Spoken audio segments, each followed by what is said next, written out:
Akhirnya Yahya Waloni ditangkap juga oleh Bareskrim Polri. Saya sudah sejak lama gemas dengan orang ini yang mengaku mu'alaf dan tiba-tiba dapat panggung ceramah dengan jualan menjelek-jelekan agama sebelumnya yang dia anut. Itu saja jualannya, gak ada sedikit pun ilmu agama yang dia sampaikan. Jangankan tentang fikih, bahkan saya yakin bacaan Arab ketika menafsirkan kitab pun saya rasa dia gak fasih. Padahal salah pengucapan bisa jadi sudah jauh sekali beda artinya. Dan untuk mempelajari hal-hal seperti itu perlu mondok bertahun-tahun lamanya sehingga dia faham apa yang dimaksudkan di dalam kitab suci. Untuk mencapai level penceramah itu mirip seperti menjadi dosen di sebuah universitas. Nggak cukuplah level S1 saja, tetapi minimal S2. Ini si Waloni sekolah dasar aja kayaknya nggak tamat. Sudah ambil panggung dan mic lalu bergaya penceramah. Akhirnya yang dia ceritain di depan jamaah ceritanya tentang nabrak anjing mati lah. Agama dulu begini begitulah. Sedikit pun gak ada nilai-nilainya. Miriplah sama almarhum Maher yang nama aslinya Sony itu. Atau Sugi Nur, mantan tukang jual obat di pasar yang mendadak menjadi Gus itu.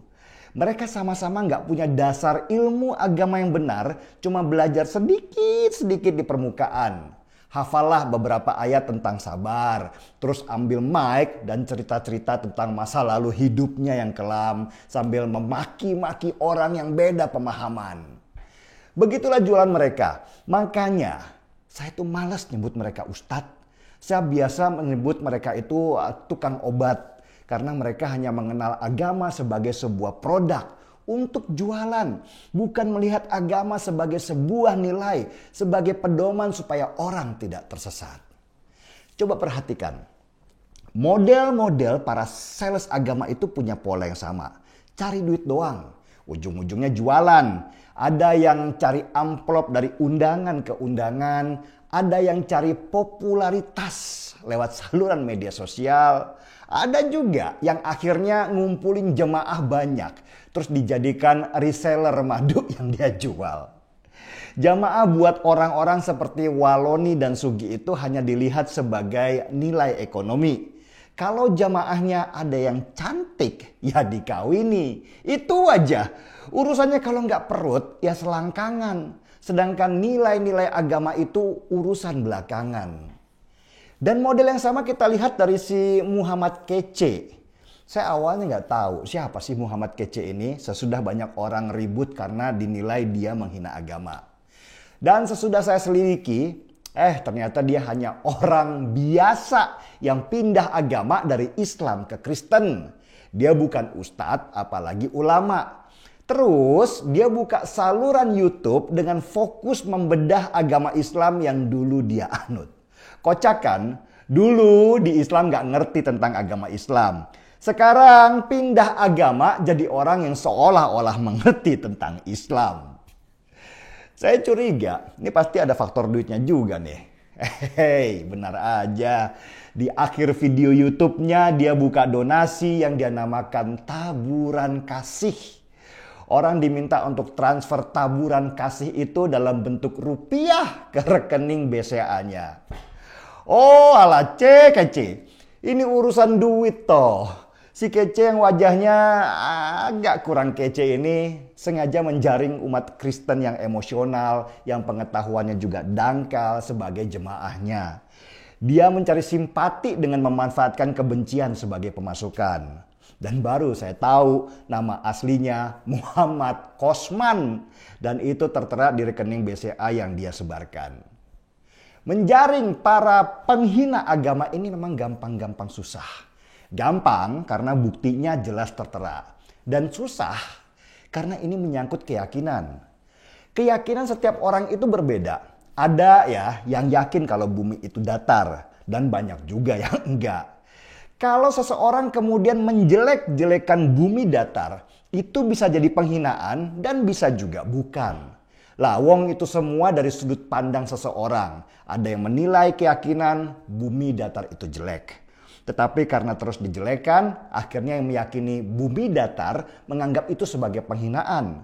Dan disinilah yang menjadi masalah besar. Masalah ini kemudian berimbas ke penegak hukum, yaitu polisi. Polisi bisa saja menangkap si A, misalnya atas dasar penistaan agama. Tetapi masalahnya sesudah dia ditangkap, pengacaranya membela bahwa ini nggak bisa dipidana karena berhubungan dengan keyakinan seseorang. Terus polisi mau bilang apa? Kalau sudah bicara masalah keyakinan itu memang bias. Kalau biasa begini, polisi susah meneruskannya ke pengadilan karena pasti ditolak. Dan kalau ditolak, selain kerjaan polisi menjadi sia-sia, juga dampak sosialnya itu besar. Bisa jadi keributan antara dua kelompok yang punya keyakinan berbeda.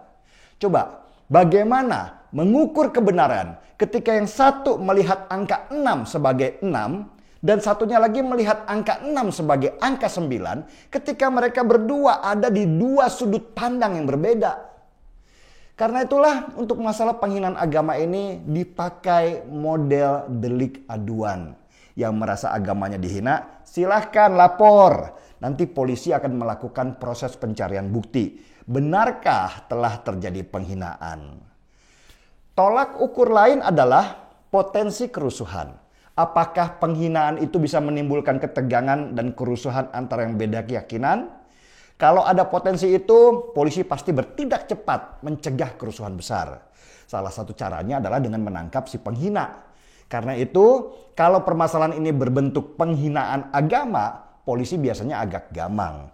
Tetapi karena ada undang-undangnya dan polisi adalah pelaksana undang-undang, maka itu semua harus dilakukan. Itulah kenapa kalau berhubungan dengan masalah agama, persoalan menjadi kompleks buat polisi. Soalnya kalau nggak ditangani dengan hati-hati, bisa terjadi gesekan yang dimanfaatkan oleh politisi untuk membakar negeri. Dan tambah lagi, banyak sekali teriakan dari masing-masing agama yang tidak puas dengan apa yang dilakukan oleh polisi. Ya, namanya keyakinan. Pasti di masing-masing pihak selalu ada yang militan. Mereka yang selalu merasa teraniaya dan terpinggirkan. Ini yang selalu menambah keributan. Gak semua pihak bisa disenangkan.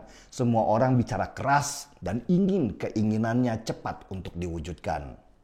Karena itu saya salut dengan beberapa teman saya seperti Mu'anas Al-Aidid dan Husin Shihab yang berjuang keras ada di posisi tengah. Mereka mendampingi para pelapor, bahkan mencari pelapor supaya masalah ini terselesaikan. Mereka ini agamanya Islam dan Habib pula. Tetapi mereka bergerak bukan atas dasar atau nama agama, melainkan persatuan antar umat. Yang sulit adalah ketika umat Kristen merasa terhina, mereka berdua ini mencari orang yang berani melaporkan penghinanya. Rata-rata sih gak ada yang mau jadi pelapor, takut dipersekusi. Kalaupun ada sesudah melaporkan, mereka bisa mencabut laporannya sendiri karena takut terancam.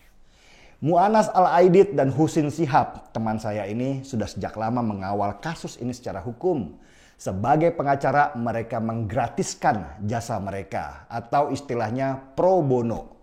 Bahkan nyawa mereka sering diancam karena dianggap berkhianat oleh orang-orang yang beragama sama dengan mereka. Jadi saya berharap sih ya, kita hargailah upaya polisi, para relawan, dan orang-orang yang tidak terlihat di depan perang ini. Gak perlu mencaci maki mereka, memaksa keras mereka. Tetapi lebih baik mengapresiasi kerja mereka. Masih mending ada orang-orang yang turun dan kerja. Kalau enggak, entah jadi apa negara kita kalau tidak ada yang peduli. Lebih baik beragamalah dengan moderat saja. Gak usah sok paling suci. Kita hidup dengan keanekaragaman. Kita hidup di dalam perbedaan. Nikmati itu sebagai anugerah Tuhan dan kita bisa belajar darinya. Dan gak perlu lagi lah sibuk dengan label mayoritas, minoritas. Malu sama mbah-mbah kita yang dengan teknologi terbatas mendeklarasikan Sumpah Pemuda di tahun 1928. Setuju? Kita angkat dulu cangkir kopinya.